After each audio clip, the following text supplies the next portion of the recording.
নমস্কার, জয় ইস্ট বেঙ্গল। আজকে FC Goa আইএসএলের league টেবিলে 3 নম্বরে উঠে এসেছে 16 পয়েন্ট। আমরা 4 নম্বরে 15 পয়েন্ট। কিন্তু স্টিল আমাদের যে গোল ডিফারেন্সের সংখ্যাটা সেটা সব থেকে বেশি। মুম্বাই 18 পয়েন্ট নিয়ে 1 নম্বরই রয়েছে, কিন্তু যদিও আজকে তারা গোয়ার কাছে হেরে গিয়েছে। আজকে জামশেদপুরও হেরে গিয়েছে। বাই দ্য ওয়ে, একটু আফসোস হচ্ছে না আপনাদের? আমার তো হচ্ছে। কারণ কি, এই যে সেই 6টা পয়েন্ট নিয়ে আমরা গন্ডগোল করলাম, 2টো ম্যাচ খারাপ খেললাম, ইনফ্যাক্ট 3টে ম্যাচ, যদি এটা না হতো তাহলে আজকে আমরা কিন্তু এমন একটা জায়গায় দাঁড়াতাম, সেইখানে কিন্তু আমরা এই লিগ জয়ের অন্যতম দাবিদার হিসেবে থাকতাম। এখনও আছি, নেই তা নয়, কিন্তু আগামী ম্যাচগুলোতে বেশ কিছু চ্যালেঞ্জ অপেক্ষা করছে মাঠে এবং মাঠের বাইরে, সেটা নিয়ে আলোচনা করব। তার আগে আমি এইটা বলতে চাই যে আজকে আমি শুনলাম নাকি AIFF থেকে এই ধরনের কোনো বার্তা এসছে ইস্ট বেঙ্গল ক্লাবের কাছে, বা চিঠি এসছে, যে মিগুয়েল ফিগেরাকে যদি শৃঙ্খলা ভঙ্গের দায়ে 3 ম্যাচ সাসপেন্ড করা হয় তাহলে ইস্ট বেঙ্গলের কী রিয়াকশন হবে। যাই হোক, এই বিষয়টা আরও বিস্তারিত আমরা জানতে পারবো সংবাদ মাধ্যমে যখন বেরোবে। কিন্তু দেখুন, যদি এইটা হয়, just take it as hypothetically, you can take it, ঠিক আছে? ধরুন এটা হলো যে মিগুয়েলকে 3 ম্যাচের জন্য সাসপেন্ড করা হলো। অতীতে কিন্তু আইএসএলে, মানে কোম্পানি পরিচালিত আইএসএলে, কর্পোরেট কোম্পানি পরিচালিত আইএসএল এটা হয়েছে। অ্যান্টোনিও পেরোসেভিচকে সাসপেন্ড করা হয়েছিল রেফারির সঙ্গে বাদানুবাদ করার জন্য 5 ম্যাচ, আপনাদের খেয়াল থাকবে। মহেশও হয়েছিল। তো বিষয়টা যেটা হয়েছে, যদি এটা হয় তাহলে কী হবে? আমি বলছি, আমার ধারণা স্ট্রেটওয়ে ইস্ট বেঙ্গলের এই লিগ জেতার যে সুযোগটা ছিল, এখনও বললাম না, লিগ ওপেন হয়ে গেছে। এখন আজকে গোয়া উঠে এসেছে 3 নম্বরে। যে সুযোগটা ইস্ট বেঙ্গলের ছিল সেটা স্ট্রেটওয়ে মাঠে মারা যাবে। অর্থাৎ আপনি সেখানেই পরিষ্কার করে দিচ্ছেন ইস্ট বেঙ্গল আর যাই করুক এই লিগটা জিততে পারবে না, যদি এটা হয়। তার কারণ হচ্ছে মিগুয়েল ফিগেরা আপনার টিমের 1 নম্বর প্লেয়ার শুধু নয়, he is actually the engine. Miguel Figueira বাদ দিয়ে আপনি মুম্বাই, MBSG, গোয়া, বা ধরুন আরও যে 2-1টা ভালো দল আছে, ইন্টার কাশিকেও আমি ধরব, এদের সঙ্গে প্রতিদ্বন্দ্বিতা করতে পারবেন না। কারণ প্রত্যেকেই একটা স্ট্র্যাটেজি বানিয়েছে মিগেলকে কেন্দ্র করে। ইস্ট বেঙ্গল এই মেন প্লেয়ার, এই প্লেয়ারটাই খেলা তৈরি করে, এই প্লেয়ারটাই পুরো টিমটাকে চালায় বলতে গেলে, আক্রমণ ভাগ, ঠিক আছে? তো লাইক স্ট্রেট অ্যাওয়ে ইস্ট বেঙ্গলের জন্য এবছর আইএসএলের স্বপ্ন শেষ হয়ে যায়। যদিও আমি আপনাদের বলেছিলাম কালকে যে আমার ধারণা ইস্ট বেঙ্গল এই লিগটা জিততে পারবে না, কিন্তু আমি খুশি হব যদি ইস্ট বেঙ্গল খুব ভালো রেজাল্ট করে। কারণ জেতা একটা প্রসেস। ইস্ট বেঙ্গল ভালো দল তৈরি করতে পারে, কিন্তু তার মানেই যে জিততে পারবে তা নয়। যেটা হচ্ছে একটা প্রসেস। আস্তে আস্তে আস্তে আস্তে এই দলটা কিন্তু জার্সির মর্যাদা রাখতে শুরু করেছে, আস্তে আস্তে আস্তে। সেই রাস্তার মুখটা ঘুরেছে হয়তো। আপনারা আইপিএল দেখছেন কেকেআরের কী অবস্থা, এত ভালো দল তৈরি করেও কিছু হচ্ছে না। কারণ ওই যে বললাম, উইনিং ইজ হ্যাবিট। কেকেআর গত বছরও খারাপ খেলেছে, এবছর আরও খারাপ খেলছে। তাই ভালো দল অনেক সময় সমস্যাটার উত্তর নয়, আর অনেক রকমভাবে ব্যাখ্যা করা যেতে পারে। কিন্তু আমি যদি ধরি আগামী 5টা ম্যাচ ইস্ট বেঙ্গলের কাছে ডু অর ডাই, প্রত্যেকটা ম্যাচ ভালো খেলতে হবে। এই জায়গায় দাঁড়িয়ে ইতিহাস বলছে ইস্ট বেঙ্গল ভালো করেনি, সাম্প্রতিকতম ইতিহাস আমি এই গত 10 বছরের কথা বলছি, ধরে নিন। আইএসএল তো ছেড়েই দিন, আই লিগ চলাকালীন এক পয়েন্টের জন্য আমরা লিগ হারিয়েছি, এক পয়েন্টের জন্য। সেই কী নাম, চেন্নাই সিটি এফসি, কোথায় এইসব ক্লাব এখন হাওয়া হয়ে গেছে, ইতিহাসে হয়ে গেছে, আমাদের থেকে লিগ নিয়ে বেরিয়ে গেছে। মনে পড়ে সেসব কথা। তো সেই সব দিনগুলোতে মাঠের বাইরে বাড়িতে বসে আমাদের যে আফসোস ছিল, কেন ছিল? তার কারণ ক্রুশাল টাইমে এসে ইস্ট বেঙ্গল ভালো খেলতে পারেনি, কপাল সঙ্গে ছিল না। তো এই জন্যই আমি সেরকমভাবে আশা করিনি, এবং গতকালকে আপনাদের বললাম যে আমি খুশি হব যদি টিমটা জয়ের একটা অভ্যেস তৈরি করে খুব ভালো ফলাফল করে। তো আমাকে অনেকে বললেন যে কী ব্যাপার, তুমি যদি এরকম বলো কী করে হবে, আমাদের তো জিততে হবে। তো আমি বললাম যে নিশ্চয়ই আমি আপনার ফিলিংসটাও বুঝছি, ঠিক আছে। আমি হয়তো একটু বেশি মস্তিষ্ক দিয়ে কথা বলেছি, আপনি হৃদয় দিয়ে বেশি কথা বলেছেন, ব্যাপারটা সেরকম।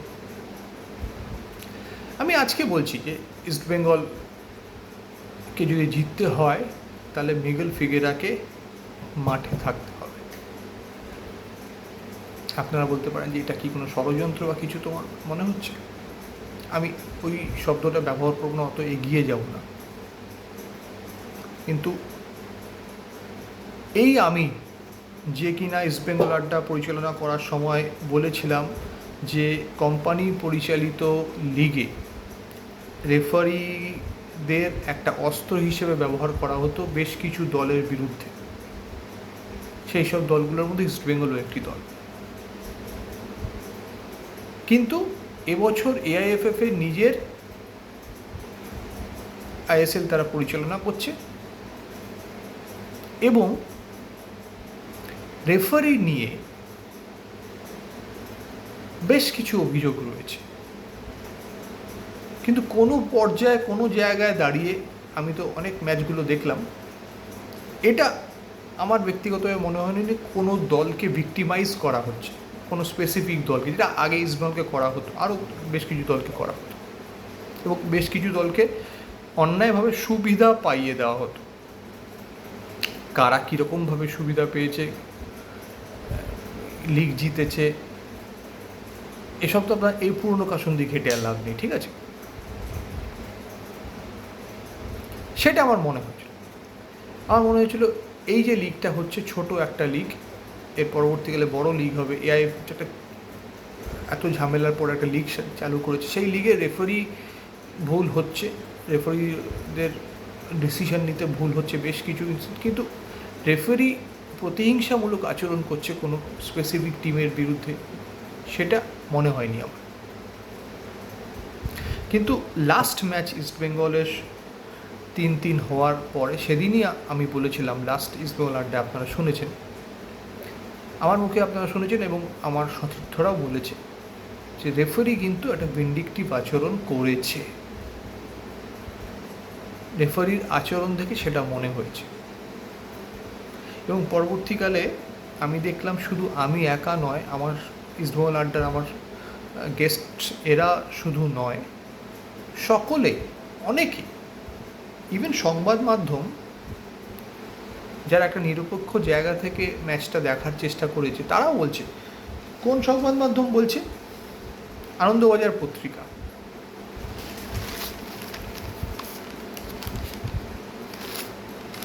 6 গোলের নাটকে শিরোনামে রেফারি। আশা করি আপনারা পড়েছেন এই প্রতিবেদনটা। আমি আনন্দবাজারের রেফারেন্স দিলাম কেন? কারণ কি বহুল প্রচলিত, তাই জন্য।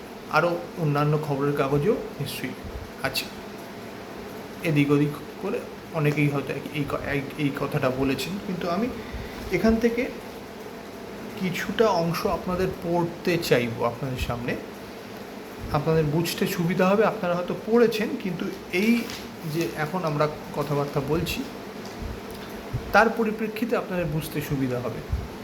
এবং আমি আপনাদের এটা বলতে চেষ্টা করব যে এই যে পুরো ঘটনাটা সেদিন মাঠে ঘটেছে, তারপর মিগেল ফিগেরার রেড কার্ড দেখা ইত্যাদি, এবং তার পরবর্তীকালে যা ঘটনা ঘটেছে,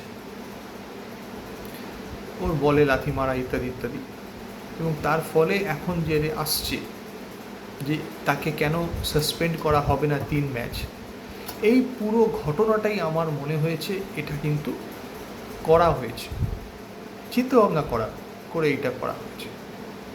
আমি ভুল হতে পারি, এর আগেও অসংখ্যবার আমি ভুল হয়েছি, হয়তো আপনারাও ভুল হয়ে থাকতে পারেন, কিন্তু আমার এটা মনে হয়েছে। আমি আনন্দবাজারের রিপোর্টিং পড়ছি, সেখানে একটা অংশ থেকে আমি পড়তে শুরু করছি।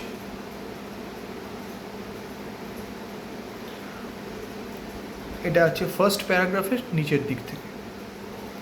ফুটবলার ও কোচ সহ সারা ম্যাচে মোট 10টি কার্ড দেখালেন পুদুচেরির রেফারি অশ্বিন। পরিসংখ্যান ঘাঁটতে গিয়ে চোখে পড়ল, মাইন্ড ইট, এই পরিসংখ্যানটা আমার নিজের দেওয়া নয়, আনন্দবাজার পত্রিকা যে খবর বেরিয়েছে সেখানে যে সাংবাদিক, এক্ষেত্রে আমি নামও বলে দিচ্ছি, সুতীর্থ দাস, তিনি যেটা লিখেছেন সেখান থেকে আমি পড়ছি।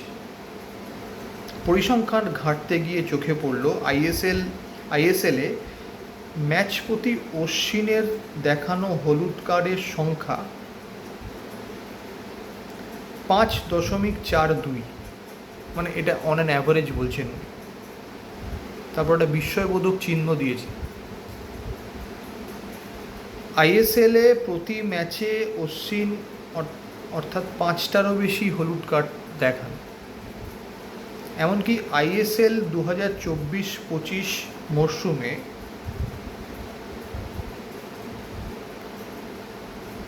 69টি হলুদ কার্ড দেখিয়েছেন অশ্বিন, যা লিগ পরিচালনা করা রেফারিদের মধ্যে সর্বাধিক। ভিআইপি গ্যালারিতে বসে খেলা দেখছিলেন ইস্টবেঙ্গলের বহুযুদ্ধের নায়ক ভাস্কর গঙ্গোপাধ্যায়। তিনি শেষ পর্যন্ত বলে ফেললেন, রেফারিং নিয়ে যতটা কম বলা যায় ততটা ভালো। এই ধরনের রেফারিং হলে ভারতীয় ফুটবল আরও পিছিয়ে পড়বে। হয়তো নিম্নমানের রেফারিংই মশাল বাহিনীর ফুটবলারদের মধ্যে মশাল জ্বালানোর কাজটা করে দিয়েছিল সেই ম্যাচের পরিপ্রেক্ষিতে। অর্থাৎ এইটা হচ্ছে আনন্দবাজারের অবজারভেশন ওই পার্টিকুলার রেফারির সম্পর্কে। ওই রেফারিকে কি কোনো চিঠি দেওয়া হয়েছে ফেডারেশনের তরফে যে তুমি যদি এইরকম কাজটা করতে থাকো, কেন ভাই তোমাকে ওই প্যানেল থেকে আমি সরিয়ে দেব না, যারা রেফারিং করছেন এই আইএসএল? আমার জানা নেই, আশা করি আপনাদেরও জানা নেই, সেরকম শোনা যায়নি। সংবাদ মাধ্যম যদি সেরকম কোনো খবর আমাদের দেয় তাহলে আমরা জানতে পারব।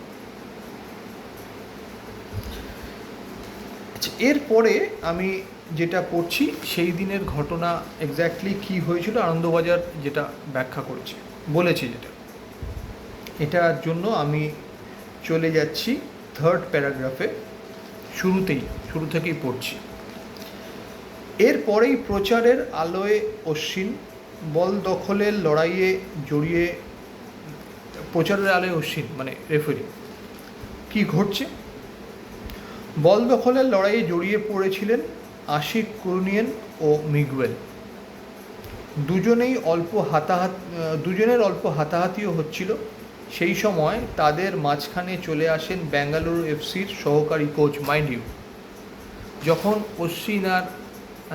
যখন মিগুয়েল আর আশিক কুরনিয়ানের বল দখলের লড়াইতে যখন হাতাহাতি হচ্ছিল, বা হয়তো আমি ধরে নিলাম যে সেই সময় খেলা থেমেও ছিল, তখন কিন্তু তারা খেলার মধ্যে ছিলেন এবং তাদেরকে দেখার দায়িত্ব ছিল রেফারি, যিনি ম্যাচটা পরিচালনা করছিলেন, অর্থাৎ দ্যাট ওয়াজ শিন। তাহলে কী করে ব্যাঙ্গালোর এফসির সহকারী কোচ তাদের দুজনের মাঝে ঢুকে পড়লেন? এটা হচ্ছে প্রশ্ন নাম্বার 1। এটা প্রশ্ন নাম্বার 1। তাহলে ইনস্টিগেশনটা কোত্থেকে এলে? এই যে আমার বক্তব্য হচ্ছে, এই যে একটা মানে প্ররোচনা, এটা কোত্থেকে এলো? এটা প্রথম এলো ব্যাঙ্গালোরের ডাগ আউট থেকে। খবরের কাগজ এটা বলছে।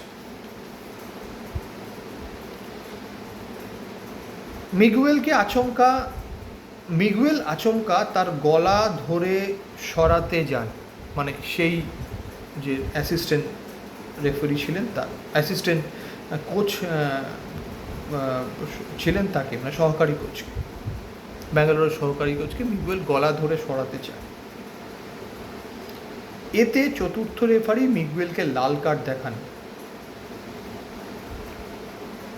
চতুর্থ, তাহলে ওই যে সহকারী কোচ তিনি এলেন কেন? মিগুয়েলকে কেন তার গলা ধরতে হলো? তার একটা ব্যাখ্যা আছে, এখানে লেখা আছে, পড়ুন। তিনি যদি দুজন খেলোয়াড়ের মাঝখানে চলে আসছেন, তো তাকে কেন কোনো কার্ড দেখানো হলো না?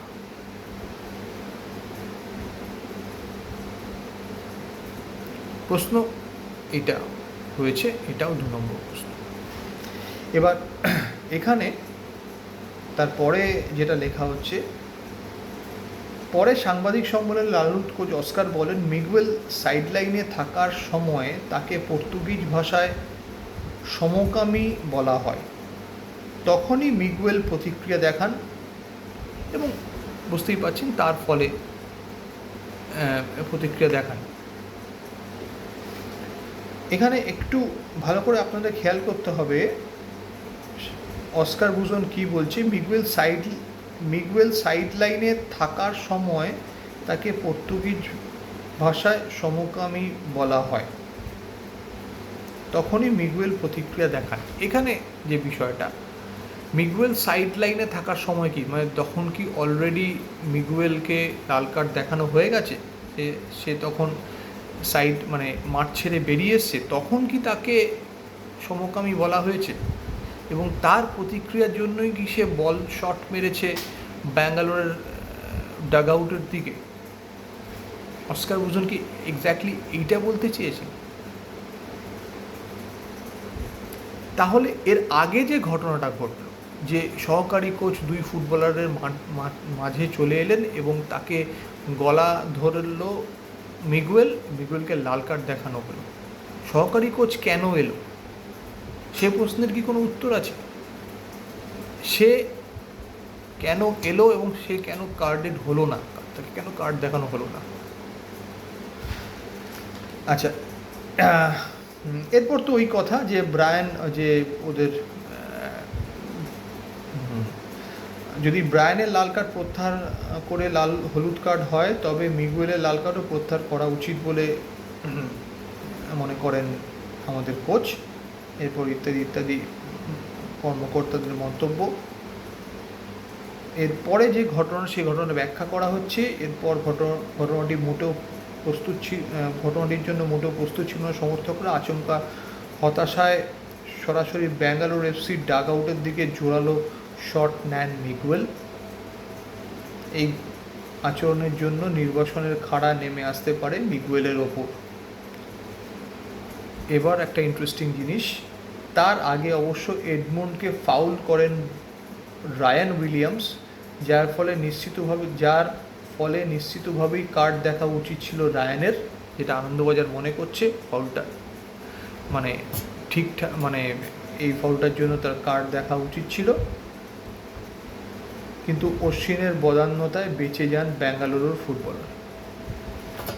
ঠিক আছে, পুরো ঘটনাটা যেটা খবরের কাগজে বেরিয়েছে, সেখান থেকে একটা জিনিস পরিষ্কার হয়ে যায় যে যেদিন খবরের কাগজও মনে করেছে যে ম্যাচ পরিচালনা ঠিক করে করেননি অশ্বিন, এবং এই রিপোর্টিং পড়ে আমার যেটা মনে হয়েছে যে ও পক্ষপাত দুষ্ট রেফারিং করেছে, যেটা কিনা এর আগের আইএসএলগুলোতে হতো, এবং ওর ট্র্যাক রেকর্ডও যে ভালো নয় সেটা তো আপনারাও জানতে পারলেন। এটা তো সব থেকে ইম্পর্টেন্ট আমার যেটা মনে হয়েছে যে এই যে ইনস্টিগেশনটা, এই যে প্ররোচনাটা, এইটা শুরু হয়েছে ব্যাঙ্গালোরের ডাগ আউট থেকে। প্রথম যখন দুজন ফুটবলার হাতাহাতি করছেন, এটা মাঠে আকছার দেখা যায়। এর দায়িত্বে রেফারি আছেন, রেফারি থামাবেন, রেফারি এবং সহকারী রেফারিরা থামিয়েও দেন।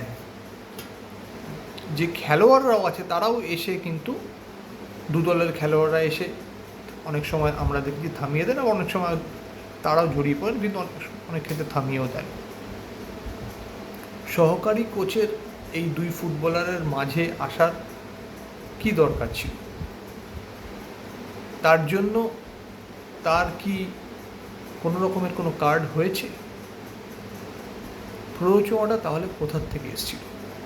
এআইএফএফকে যখনই শাস্তি বিধান যখন যারা করবেন তাদের কিন্তু এই বিষয়গুলো খেয়াল রাখতে হবে। আশা করি স্মল ক্লাব ব্যাপারগুলো পরিষ্কার করে জানিয়েছে। তবে একটা কথা আমি আবার বলছি, যেটা শুরুতেই বলেছি, মিগুয়েলকে 3 ম্যাচের সাসপেনশন মানে ইস্টবেঙ্গলকে 5 ম্যাচ আগে থাকতেই বলে দেওয়া যে এই লিগটা এবছরের জন্য তোমাদের এখানেই শেষ। আমি দেখব যে আমাদের ক্লাব বিষয়টা নিয়ে কিভাবে অ্যাপ্রোচ করে। 28 তারিখে খেলা আছে, অনেকটা সময়, অনেক কিছু ঘটতেও পারে। ইস্টবেঙ্গল মাঠের বাইরের লড়াইটা জিততে পারবে কিনা তার উপর নির্ভর করবে ইস্টবেঙ্গল মাঠে লড়াই করে এই আইএসএলে কোন জায়গাতে শেষ করবে। নমস্কার, জয় ইস্টবেঙ্গল। ভালো লাগলে সাবস্ক্রাইব করবেন, দেখা হবে।